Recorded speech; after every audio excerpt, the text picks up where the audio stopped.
Katherine, it's wonderful and really very special to have you with us, and we know that you're the president, of course, of the Foundation for Familial Hypercholesterolaemia based in the United States, in California particularly. Could you tell us a little bit about the FH Foundation and how you came to be involved and create it? Sure. Well, John, thank you for having me to this important event.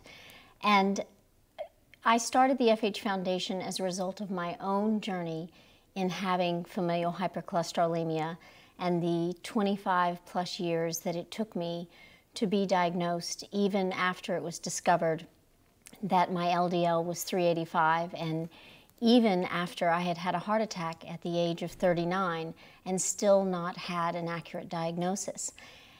What I found when I began to speak both with experts and with patients around the world is that my journey is far from unique, and that most individuals, perhaps as high as 90% of them who have FH, are not accurately diagnosed and therefore do not have the opportunity to have proactive and optimized treatment.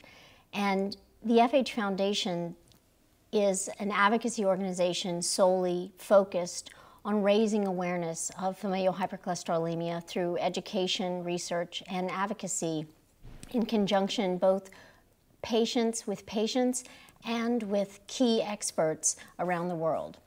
Why is it so important for you to be here with us?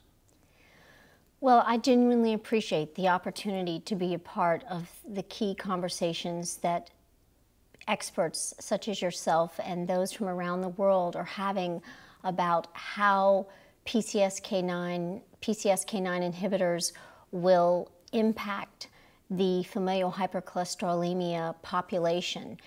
And I think it's very important, and I'm very honored that you included the FH Foundation, because we are a patient-centric organization, and I think that awareness needs to be raised both from the top down and also from the bottom up.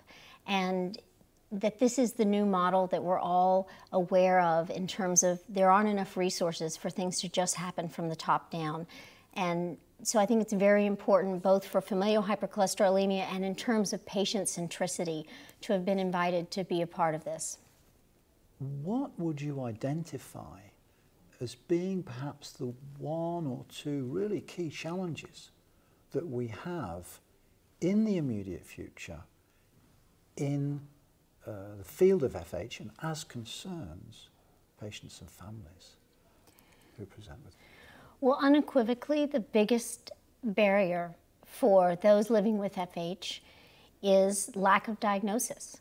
Despite the fact that we have a 20-fold risk of having early cardiac disease, we are pretty much invisible within the medical community. So if you and your colleagues could help to underline the distinct risk profile of those living with familial hypercholesterolemia so that we could be given the optimal care, that would, frankly save millions of lives worldwide.